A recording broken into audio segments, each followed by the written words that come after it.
Welcome to Jersey Matters. I'm Larry Mendte. On this week's show, Monmouth University has canceled fall sports. We'll talk with a very disappointed head football coach, Kevin Callahan.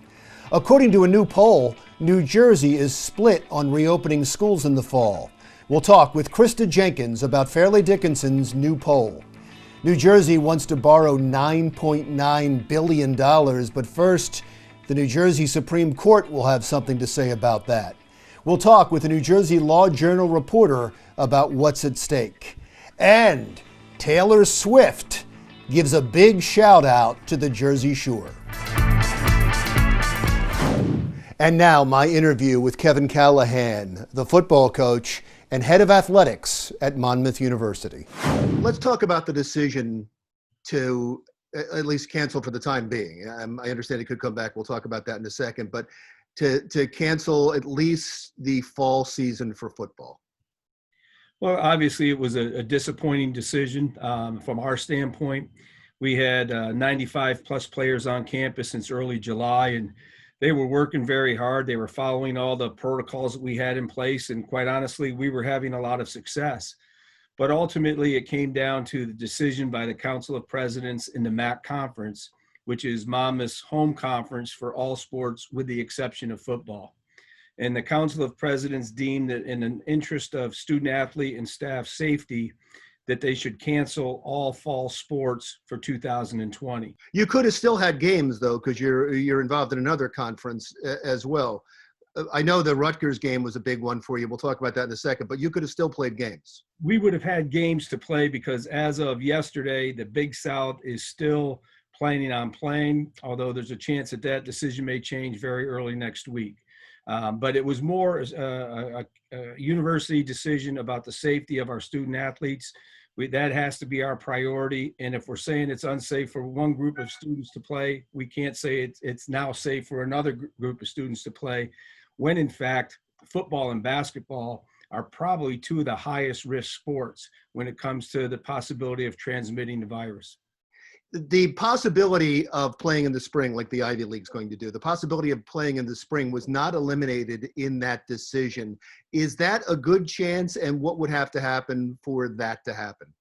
Well, I think what would have to happen is that the NCAA would have to say that they're going to sponsor the fall sport championships in the spring to give all of the teams the opportunity to not only win conference championships, but then go on to postseason play.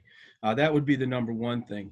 The second thing that goes along with that, I think each individual institution would have to figure out logistically how are they going to make that work. A situation at Monmouth would have 23 athletic teams all participating and competing within the same semester. You'd have the last 2 months of basketball season. You'd have baseball, softball, 2 lacrosses, 2 soccers, football, all of our other sports all competing at the same time.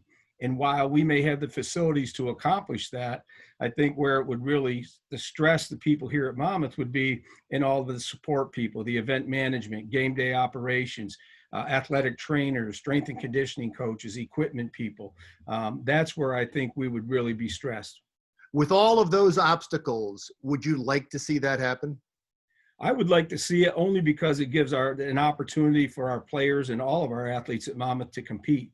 You know, the hardest thing in telling the team was looking at their reaction. They've been preparing to play now since December. And now that opportunity is gone for this fall. And they're hopeful that there will be something in the spring. But if not, it won't be until possibly the fall of 2021. It's a long time to just prep yourself for competition. That must have been so tough to have to tell them that. What was that meeting like? Was it emotional? It was from their standpoint, it was devastating. I think when we all left campus here in March, there was hope that we would get back soon. As we went through the months of March and April and early May, we realized that that was not going to happen. Then our goal became getting our players back to campus in the summer so that we could train for the fall season. And we had to put in place a number of different protocols in order to accomplish that. and that was a plan that took really 3 months to put together. Once the plan was complete and it was approved and we sent it to the state and the state approved it, we were able to bring our players back to campus. And they were excited about that because they felt that after 4 months, the door was finally open for them.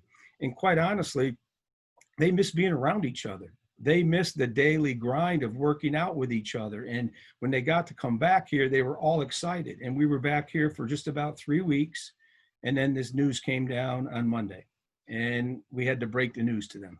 I know you were excited about the Rutgers game because it would have meant a lot, not only for New Jersey, but for Monmouth University to play a Big Ten team. And frankly, I think you might have had a shot against Rutgers.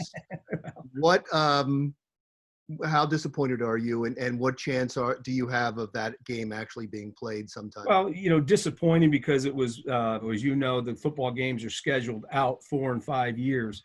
And when we finally secured the agreement, it was exciting for our program. It was a new high watermark for our program to be able to play a Big Ten team.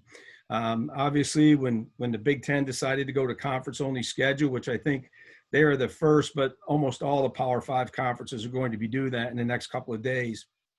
It was a kind of a disappointment for us, but we are in conversations with them now about having that game or rescheduling that game in the not too distant future here.